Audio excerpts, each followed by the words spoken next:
Alright, let's be honest. The Black Zone. It's where the real Albion happens, isn't it? But for every wolf out there, there are a dozen sheep just waiting to fill someone else's loot bag. What if I told you you could be that wolf?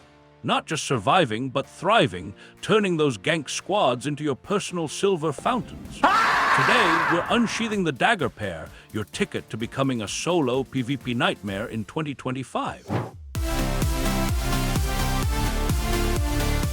So you want to dance with death in the black zones and actually come out on top solo? You've picked the right weapon. Dagger Pair isn't just about flashy kills. It's about calculated aggression, burst potential that makes people panic, and the mobility to pick your fights. This isn't some fluff piece. We're diving deep into the build, the abilities, the mindset, and the dirty tricks that will get you results. No fluff, just lethal efficiency. Why Dagger Pair over a Bloodletter or Deathgivers for solo open world? Well, while those have their place, Dagger Pair offers an almost unmatched blend of single-target burst, engage, and disengage potential. You're not looking for a fair fight. You're looking to end the fight. That E ability, Slit Throat, when you got the stacks, hits like a runaway mammoth. Assassin's Spirit gives you that damage, which is just chef's kiss. And Shadow Edge, a stun on a faraway target, is often the nail in their coffin. You dictate the terms of engagement, and more often than not, the outcome. Now, before we get into the nitty-gritty of the build, and trust me, you'll want to see this. If you're finding this kind of no-nonsense Albion content valuable, do me a solid and hit that subscribe button so you don't miss out when I drop more guides to make you a menace. Leave the build you want to see in the comments down below. Today's build was suggested by Vinny Hertz. Yours could be next. All right, let's gear up. Let's go! Okay, let's talk gear. This isn't the only way to run Dagger Pair, but it's a damn effective one for solo Black Zone shenanigans.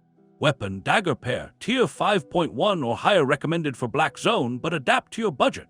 For abilities, Assassin's Spirit on your Q charges stack up on their own, increasing your damage.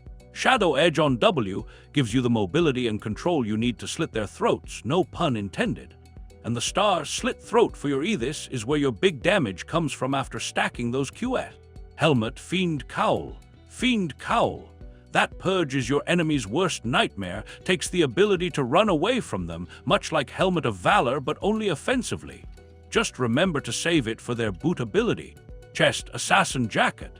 Assassin Jacket for ambush. Go invisible, reposition, or just use it for that sweet damage buff before you unload your combo when ganking. Classic, effective.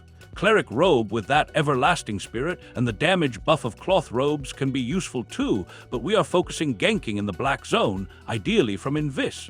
Boots, Mage Sandals, Energetic Sprint. A very affordable and cheap choice to start your ganking carrier. Also, energy regeneration is necessary. If you're feeling more confident or on a bigger budget, Royal Sandals for some damage boost. Cape, Thetford Cape. That extra bit of burst from the chain lightning can secure kills, especially against targets trying to flee with a sliver of health. It also helps with dismounting.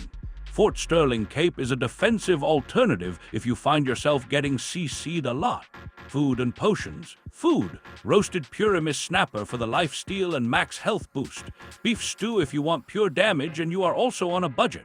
Potions. Always carry poison potions, higher tier if you can afford them. Invisibility potions are also a must for surprise attack and catching people off guard or surviving a gank attempt. Passives. For passives, generally you'll want deep cuts on Dagger Pair for the bleed, balanced mind on armor pieces for damage, and aggression on boots for more passive damage. Understanding how these abilities flow together is key. It's not just button mashing. Assassin's Spirit, Q3, your bread and butter. Use it before starting the full engagement for ideally 6 seconds to get all 3 Assassin's Spirit charges. Each one increases your total damage. It's worth waiting. Just remember it also reduces your defense. Shadow Edge, W4. Pop this when you are ready to start the full aggression, got your Assassin's Spirit charges, and you are ready to slit their throats, or when you need to chase or disengage. The cooldown reduction is massive when you land it properly. You'll have it back in no time. Slit Throat E, the finisher. This ability consumes your Assassin Spirit charges from Assassin's Spirit. 3 charges mean maximum pain. You want to land this when they least expect it or can't avoid it. Basic combo opener. A common opener, Assassin's Spirit Q, Shadow Edge W to engage and get the first E off auto attack ambush, Assassin's Spirit Q. For second set of stacks, stay back, use your energetic sprint to kite and tick down your cooldowns, Assassin's Spirit Q. For third set of stacks, Shadow Edge Slit Throat E, rinse and repeat for the big burst.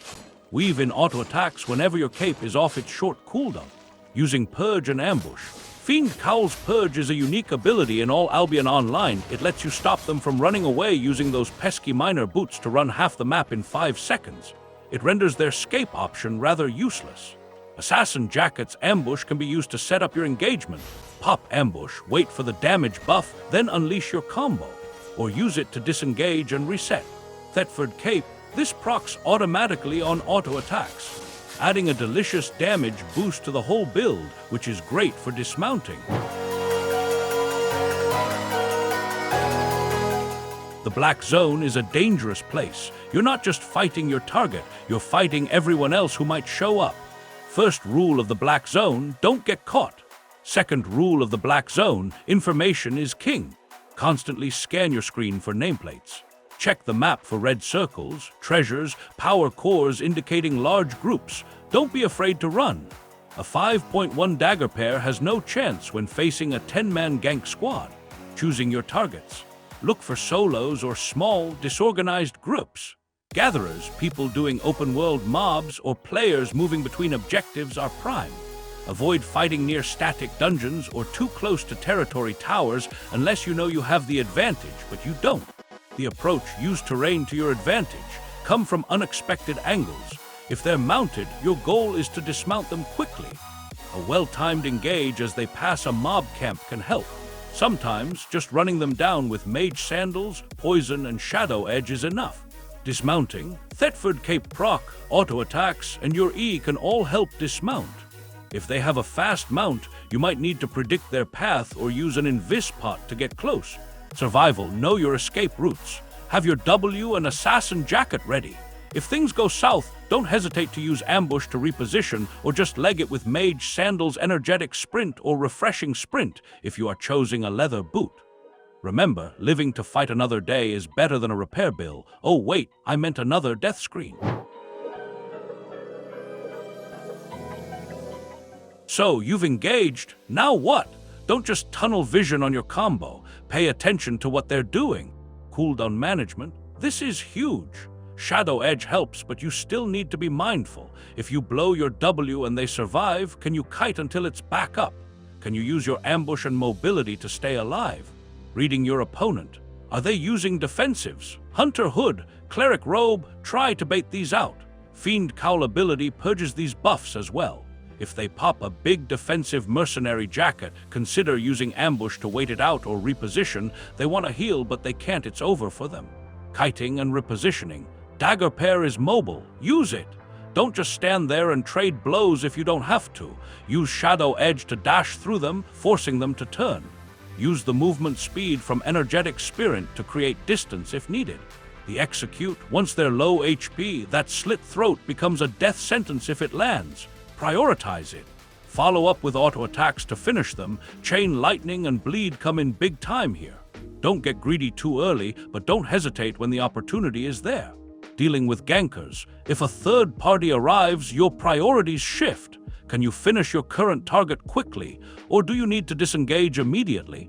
Shadow Edge and Ambush are your best friends here. You'll face a variety of builds. Here's a quick rundown. Against melee brawlers, for example, battle axe swords, you have the burst advantage. Try to avoid their sustained damage. Get your combo off, and if they're still standing, kite and re-engage. Your ambush can stop their key abilities. Against ranged kiters, for example, bows, frost staffs. This can be tough. You need to close the gap.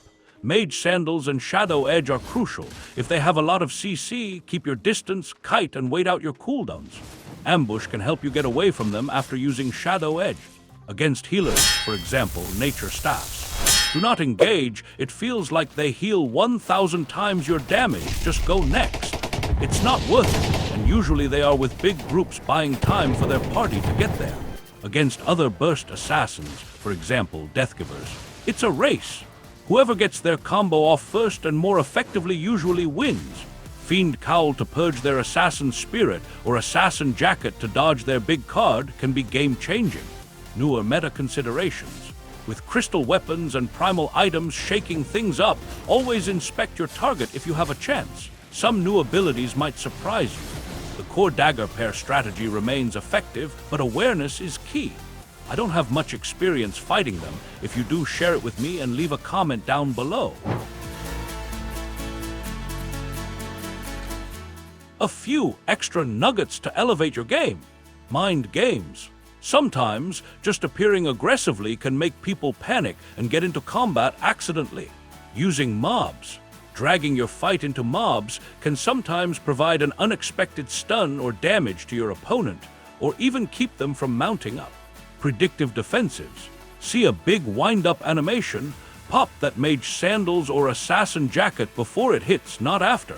Zone transitions. Be careful fighting near zone exits. People will try to escape. Your poison and shadow edges stun are key to preventing this. Conversely, know when you need to use that exit. Just something before we wrap it up. I'm actively looking for sponsors and ways to finance the channel. If any of you can be of help, it is appreciated and your grace is noted. So there you have it, the Dagger Pair, your instrument for solo PvP dominance in the black zones of Albion Online for 2025. It takes practice, a bit of daring, and a willingness to learn from your deaths, because you will die out there. But with this build and these strategies, you'll be dishing out more pain than you take.